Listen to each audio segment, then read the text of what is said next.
Hello வணக்கம் நண்பர்களே. Good evening. இப்போ நான் வந்து ஈவினிங் டைமில் நம்ம ஃப்ரெண்டு வீட்டுக்கு வந்திருந்தேன். ஃப்ரெண்டு அப்பா, ஃப்ரெண்டு அம்மா எல்லோரும் சேர்ந்து அவங்க வீட்டுக்கு முன்னாடி ஸ்டெப்பரில் உட்காந்து பேசிக்கிட்டு இருந்தோம்.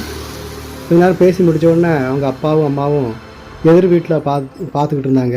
அவங்க அம்மா சொல்லிச்சு, அங்கே பாரு 2 அணில் வந்துட்டு ஏதோ பண்ணி அங்கிட்டுக்கிட்டு ஓடிக்கிட்டு இருக்குன்னு சொன்னாங்க. நானும் டக்குன்னு பார்த்தா ஒரு அம்மா அணில் வந்துட்டு தன்னோட குட்டி அணிலை வந்து மேலே கொண்டு போகிறதுக்கு ட்ரை பண்ணிக்கிட்டு இருக்கு.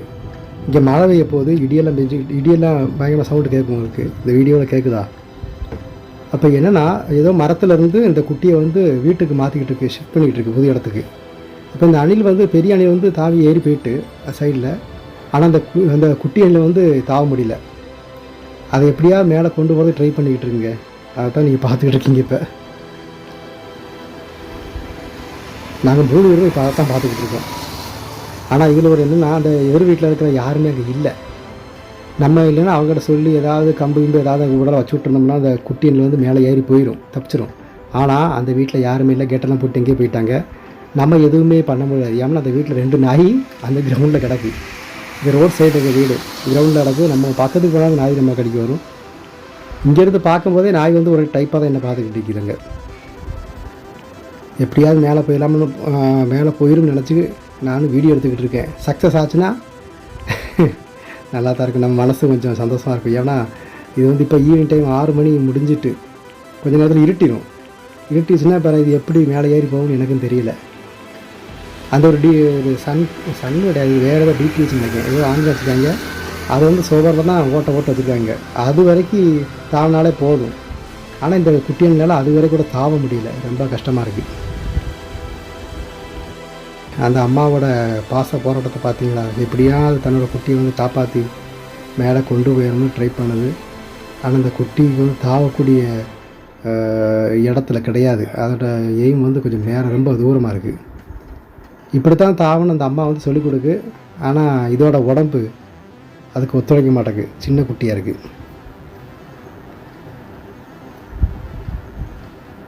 நம்மளும் பார்ப்போம் கடைசி வரைக்கும்.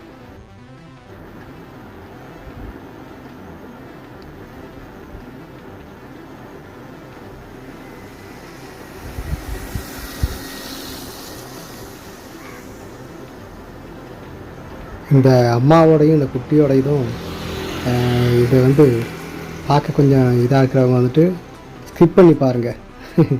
என்ன நடக்குன்னு தெரியுங்களா? ஆனால் இதோட போராட்டத்தை பார்க்க நீங்கள் பார்த்து தான் ஆகணும். நான் அது சின்ன வீடியோவாக போட்டலாம்னு நினைக்கிறேன். கொஞ்ச நேரத்தை தாவி மேலே போயிடும் நினைக்கிறேன். பார்க்கலாம். சின்ன வீடியோவாக தான் வரும்னு நினைக்கிறேன் அநேகமாக. ஆனால் கொஞ்சம் இருட்டி வருது. ரொம்ப இருட்டாச்சுன்னா நான் இந்த வீடியோ எடிட் பண்ணும்போது இதோட கலரை வந்து கலர் இல்லை, இதோட வெளிச்சத்தை கூட்டி நான் எடிட் பண்ணி பார்க்குறேன். எவ்வளோ அளவு தெரியுதில்லை. ஆனால் இது இங்கேருந்து மேலே தாவாமல் நான் இங்கேருந்து போக மாட்டேன். ஏன்னா நமக்கு ஒரு நிம்மதி இருக்காது. இன்றைக்கி நைட்டு தூங்கவே முடியாது. ஐயோ அந்த குட்டி அண்டி எங்கே போச்சோ. ஏன்னா சின்ன பிள்ளையிலேருந்தே இது மாதிரி அனுபவங்கள் பார்த்துக்கிட்டு உங்களுக்கும் இருந்திருக்கும், எனக்கு இருந்தது. ஏதாவது மரத்துலேருந்து குஞ்சு கீழே வந்து செஞ்சுங்களேன், ஈவினிங் டைம்னா அது எப்படியாவது காப்பாங்கன்னு நினச்சி நான் வந்து குஞ்சு தூக்கிட்டு போய் அந்த கூட்டுக்குள்ளே வச்சுருக்கேன். ஆனால் சில டைமில் நம்ம அதை கை வச்சு அந்த குஞ்சு தொட்டோம்னா அப்புறம் அந்த அம்மா வந்து பக்கத்துக்கு வராது. அப்படி வேறு சொல்லுவாங்க. நான் இது வரைக்கும் அந்தளவுக்கு அனுபவப்பட்டது கிடையாது. ஏன்னா நம்ம வீட்டுக்கு முன்னாடி நான் வீடியோ போட்டிருக்கேன். நம்ம வீட்டுக்கு முன்னாடி இருக்கிற முத்தத்தில் இருக்கிற செடியிலேருந்து ஒரு குஞ்சு கீழே விழுந்தது. அதை தூக்கி மேலே வச்சேன். ஆனால் அதுக்கப்புறம் வந்துருச்சு குஞ்சு. அதோட அம்மா வந்துட்டு பிரச்சனை இல்லாமல் போயிட்டு. இது எப்படியாவது மேலே போகிறது வரைக்கும் நான் இங்கே தான் நிற்க போகிறேன். அப்படியே இருட்டாயிடுச்சுன்னா கட் பண்ணிடுவேன். ஓகேவா? கட் பண்ணிவிட்டு எடிட் பண்ணும்போது இதோட கடைசி என்னாச்சு நான் சொல்கிறேன். ஓகே.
ஆத்தாடி ஆத்தா, இது எவ்வளோ நேரமாக பாடிக்கிட்டு இருக்கு. இருட்டாயிட்டு என் கேமரா கொஞ்சமாக தான் தெரியுது. அந்த வீடியோ அநேகமாக எடிட் பண்ணி போடும்போது இந்த அணில் தாவறது கூட தெரியுமா எனக்கு தெரியல. வெளிச்சம் கூட்டி பார்க்குறேன். வெளிச்சத்தில் வெளிச்சம் கூட்ட முடியலன்னா அதை கட் பண்ணி விட்டுருவேன். வேறு ஒன்றும் செய்ய முடியாது. வண்டியெல்லாம் போய்கிட்டு இருக்கு. லைட்டாக மழை வேறு பெய்யுது. நான் மட்டும்தான் இருக்கிறேன். ஃப்ரெண்டோட அப்பா அம்மா உள்ளே போயிட்டாங்க.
ரொம்ப ஓவர் இருட்டுச்சு. இதுக்கப்புறம் என்னோடய கண்ணுக்கு தெரியுது, ஆனால் நம்ம கேமராவுக்கு தெரியுமான்னு தெரியல. கேமராவில் கருப்பாக தான் தெரியுது. முடிஞ்ச அளவுக்கு எடிட் பண்ணும்போது தான் ஏதாவது வேலையை பார்க்கணும். கொஞ்சம் வெளிச்சத்தை அதிகமாக கூட்டி பார்க்குறேன். சரி, இனி எனக்கு தெரியுமான்னு தெரில, உங்களுக்கும் தெரியுமான்னு தெரில. ஏன்னா நம்ம கேமராவிலையும் லைட்டாக இருட்டாக தான் தெரியுது. எனக்கு அணிலே தெரியல கேமரா வழியாக. ஆனால் நேரடியாக பார்க்கும்போது நான் வேணா ஒன்று பண்ணுறேன். இதை கட் பண்ணிடுறேன். கட் பண்ணிவிட்டு நான் இங்கே ரொம்ப நேரம் நிற்க போகிறேன். அது எப்படி தான் தூக்கிட்டு போகுதுன்னு பார்த்துட்டு நான் உங்களுக்கு சொல்கிறேன். ஓகே, ஹலோ நண்பர்களே. ரொம்ப இருட்டினவொடனே நான் கட் பண்ணிட்டேன். மறுபடி அங்கே நின்றுக்கிட்டு ரொம்ப நேரம் நின்றுக்கிட்டு இருந்தேன். என்ன நடந்தது தெரியுமா? அந்த குட்டியை வந்து அதோட வயிற்றில் வந்து கடித்து லைட்டாக கடிச்சிட்டு தூக்கிட்டு மேலே ஓடிடுச்சு. அந்தளவுக்கு சக்தி இருக்குது அந்த அம்மாவுக்கு.